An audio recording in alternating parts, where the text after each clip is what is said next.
Bom dia, Ceará. Bom dia, meu Brasil. Eu sou a Alessandra Franquet e hoje eu vim contar alguns segredos para vocês. Muitas amigas estão me perguntando de alguns perrengues que eu já passei aqui e hoje eu vou contar para vocês. Pensei muito e vou abrir o jogo para vocês. Vocês estão pensando que é fácil, né? A gente chegar num país estrangeiro sem falar, sem entender, sem se comunicar com o povo e não é como nos filmes de contos de fada que e você já começa a falar não, viu? E o que é pior, você tem que processar a informação para poder utilizar. Bem, mas antes, não esquece de deixar aquele like aqui embaixo, tá? Se você não é inscrito no canal ainda, por favor. Vou esperar, hein? 1, 2, vamos lá. Logo no começo que eu cheguei aqui, eu toda empolgada para trabalhar, né? Doida para botar minhas atividades. Eu nunca fiquei parada na vida, né? Quem não sabe, eu trabalho na área de saúde e nunca fiquei parada, desde quando comecei a trabalhar. Mas quando eu cheguei aqui, teve o empecilho da documentação, da língua, né? Do entendimento e também da questão da cultura, que aqui tudo é um pouco diferente. E alguns casos parecidíssimos. Bem, então, um mesinho que eu tava aqui, já comecei a procurar trabalho. Eu não era nem inscrita no Polimploar, eu não sabia como proceder nas coisas, eu não sabia de nada. Simplesmente eu peguei meu currículo, joguei no Google Tradutor, que o Google Tradutor, gente, é cheio de erro. Você não confie no Google Tradutor. Você tem que saber realmente para saber se o seu francês ali escrito tá correto. O Google Tradutor eu não sei nem te dizer por quê, mas não é legal. Tem que estar lendo ali e fazendo as correções. Então, eu fiz isso. Peguei meu CV, meu currículo vital, botei no Google Tradutor, joguei na internet. E fiquei procurando também nos sites que tinha, né, à minha disposição, nos locais onde eu morava, as proximidades, e joguei meu currículo. Fui chamado para todos que eu tinha jogado o currículo, eu fui chamada. E fui para a entrevista. No hospital, inclusive, o hospital bem pertinho aqui de casa, 3 quilômetros. Chegando lá, eu me apresentei, falando erradíssimo o francês. Gente, estava um mesinho aqui. Eu não falava. Eu nem entendi o que o povo falava, mas a cara e a coragem de ir atrás me fez fazer isso. Então, eu cheguei lá, né, bonjour, era o mínimo que eu sabia falar, né, bonjour, je m'appelle Alessandra, e blá, blá, blá, e comecei a falar, e a mulher, isso, gente, ainda misturando o português com o francês, né, aquela coisa de... de rir mais, de escutar mais, né? Mas falar quase zero.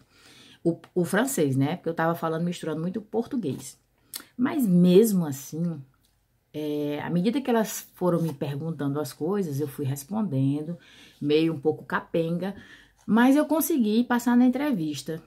E no final de tudo, ela me perguntou o que a gente fazia lá, né? Qual era a função da gente, até onde a gente ia e blá, blá, blá. Porque existem algumas coisas aqui que a gente... aliás, existe não. Na nossa profissão, existem algumas barreiras. E aqui são maiores ainda. Então, eu não sabia da dimensão que era o impedimento de algumas atividades dentro da minha função aqui. E aí, eu expliquei tudo como é que se passava com a gente. E ela me explicou que eu deveria ler, né, as normas daqui para poder ter uma base... até onde a gente poderia ir. Bom, passou todo esse trâmite aí da entrevista. No final, já estava quase certo eu pegar uma escala. Ela já me perguntou pela liberação do trabalho. Como é que eu ia saber que eu tinha que ter liberação para trabalho? Eu era uma estrangeira. Eu teria que ter uma liberação, né, da Secretaria Regional, era Nacional da Saúde, né, porque eu era estrangeira. Sou estrangeira. E eu não sabia que tinha que ter isso. Então, ela foi que me orientou a procurar esse órgão, que depois eu passei nesse órgão, eu fiz uma formação, tive um diploma, mas aí depois eu não voltei mais para lá, não queria mais trabalhar em hospital, não quero mais trabalhar fechado. Bom, esse foi o meu primeiro perrengue aqui na França, com um mesinho, né? Passei na entrevista, mas no final levei bomba porque eu não tinha liberação para trabalho. Essa foi uma. A segunda, gente, foi assim, logo quando eu comecei a fazer essa formação para poder ter a liberação, como eu te disse, eu tinha levado meu currículo para Deus e o mundo, então eu comecei logo a trabalhar nas casas de repouso, na maison de retraite. E no meu primeiro plantão, gente, os nomes das mulheres são os nomes dos seus maridos, né? A mulher assume o nome do marido. E são os nomes, gente, só Jesus na causa. São os nomes tão esquisitos. Tem alguns que dá até pra falar, mas tem uns que não dá. E como a França tem muito imigrante, é polonês, é inglês, é alemão e bababá, tinha duas senhoras que com os dois nomes extremamente parecidos estrambolicamente. E na hora lá, gente, eu troquei a medicação. Pois é, minha culpa, máxima culpa. Foi minha culpa. Eu troquei a medicação. O bom disso é que a medicação que eu troquei era somente um calmante. Mas não era um calmante forte, não. Era uma coisa de rotina que a paciente tomava. Mas a que eu dei, não tomava nada. E era extremamente calma, dócil. E a paciente passou o dia dormindo. Gente, se vocês souberam o sufoco que eu passei. Porque, primeiro, eu não conhecia a paciente. Eu não sabia da sua fragilidade, se tinha ou se não tinha. Eu não sabia de nada do potencial, né, da doença ou da saúde das duas. Aí eu fiquei naquela, gente. Mas eu fiz a coisa certa. Chamei a colega, informei o erro que eu tinha feito e eu passei o dia inteiro vigiando a mulher. Vigiando. A mulher passou o dia dormindo no quarto e eu passei o dia todinho vigiando a mulher. Bom, tudo bem. De noite ela se acordou, aí ela foi dormir com outro comprimido, né? Mas tudo bem. Passou. Esse aí foi o segundo. O terceiro, gente, é o seguinte. Todo mundo sabe que eu sou da área de saúde, né? Tinha uma paciente que ela tinha um problema enorme. A gente tem que fazer tudo o que for preciso pro paciente, certo? Chegando no paciente, se for para dar um banho a gente dá, se for para fazer a medicação, se for não, medicação, curativo, pressão, blá blá blá, a gente faz, certo? Então, esse paciente, todo mundo tava falando que esse paciente tava com problema danado de aceitação. Tá certo. O paciente era no 201 e eu fui no 101. Pois é, eu errei o número por um andar. Então, quando eu cheguei no apartamento, bati e entrei, a mulher estava esperando alguém já para ajudar.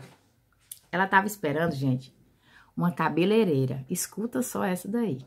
Quando eu cheguei, aí eu, né, bonjour, chama pela Alessandra, do CIAD, bababá, do órgão que eu trabalho. E ela disse, ô, você é pela toalete? Aí eu já achei estranho. É pelo banho? Eu disse, já que tá dizendo isso, vamos tomar banho, né? Aí eu olhei logo assim, em cima da mesa, o prontuário. Como eu avistei rosinha, e os nossos prontuários são padronizados, são rosa, eu digo, então é do CIADA mesmo, é essa a paciente, tá certo. Aí, gente, eu dei banho na mulher, lavei o cabelo dela, sequei. Quando eu terminei, dei a medicação dela, porque tudo era igual o nosso. Quando eu dei a medicação, eu disse assim, onde é que tá o prontuário? Aí ela disse, em cima da mesa. Eu digo, opa. Quando eu puxei, não era um prontuário, era uma agenda. Na metade do tamanho do nosso prontuário. Quando eu vi isso, eu já gelei.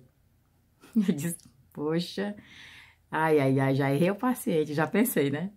Aí eu disse assim, mas isso aqui é uma agenda, eu quero o prontuário, é maior. Aí ela disse, não, eu não tenho prontuário, não. Aí eu disse assim, a senhora não tá esperando alguém do CIADA, não? Aí ela disse, não, eu tava esperando a coafrosa, que é a cabeleireira.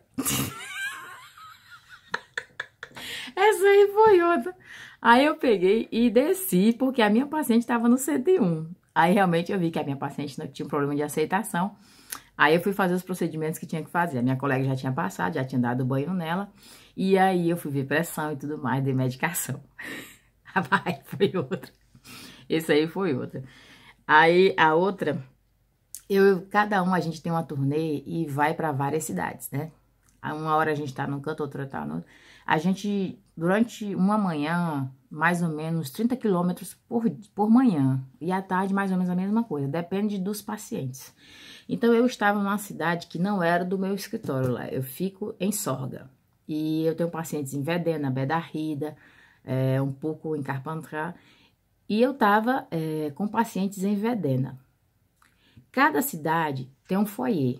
O que é o foyer? São pequenos apartamentos onde as pessoas vivem, né? Idosos ou pessoas com determinadas doenças que possam se locomover. Vivem tranquilamente, né? Normal. E a gente vai para dar suporte. Bom, eu estava em Vedena, então a minha turnê era de Vedena. Mas como eu só conhecia o foyer de Sorga, quando eu vi um paciente que era do foyer, eu automaticamente na minha cabeça eu pensei que era Sorga. Então eu saí de Vedena, 4 quilômetros, para Sorga. Quando eu cheguei no foyer de Sorga, o número do apartamento que estava dizendo não continha no que eu já conhecia. Era 2 números a mais. E aí eu achei estranho. Liguei para uma colega e disse, gente, onde é que é esse apartamento desse senhor, número tal? E ela disse, criatura, na hora que tu sai do elevador é assim, assim. Eu disse, não, mas eu tô aqui já. Ela disse assim, qual número tu tá? Eu disse, eu tô no apartamento da Madame Versepie, de uma senhora lá, né? Ela disse, criatura, tu tá em Sorga, em Vedena. Aí eu tive que voltar pra Vedena pra poder pegar o paciente e fazer o que tinha de fazer. Essa aí, gente, esse negócio de trocar paciente, essa é a minha cara. E a outra que foi assim a mais, pra fechar com chave de ouro,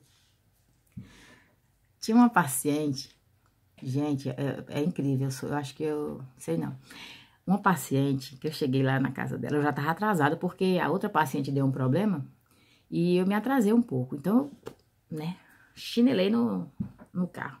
Quando eu cheguei no portão da casa da mulher, tudo fechado. Eu achei estranho, porque geralmente quando a gente chega, e é uma rampa para chegar lá, quando a gente sobe, o portão geralmente tá aberto. O portão tava fechado.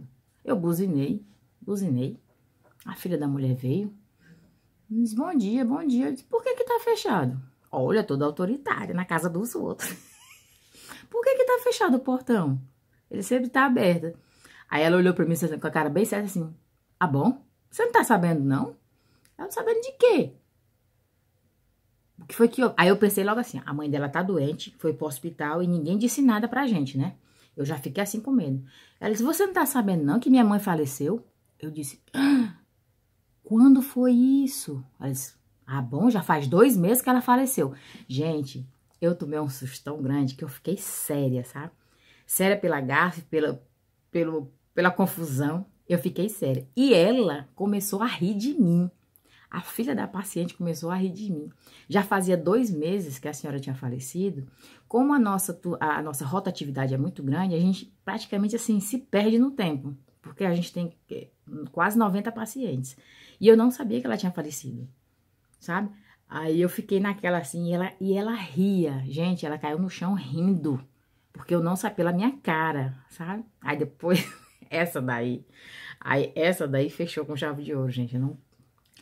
Aí depois, né, eu voltei para minha outra paciente, que eu tinha me enganado. Quando eu cheguei no escritório, que eu fui contar pra galera, foi aquela festa, né? Aí tu imagina a cara da brasileira, se vir de palhaça. Mas essa aí foi só umas das que eu entrei pelo cano, né? Tem outras também, como o dia da minha confissão lá na igreja.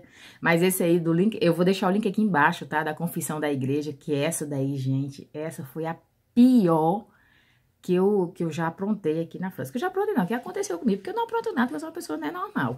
Mas é porque realmente as coisas acontecem. Não é que eu tenho um chama, um imã para essas coisas, não. Mas elas acontecem, sabe? Principalmente assim.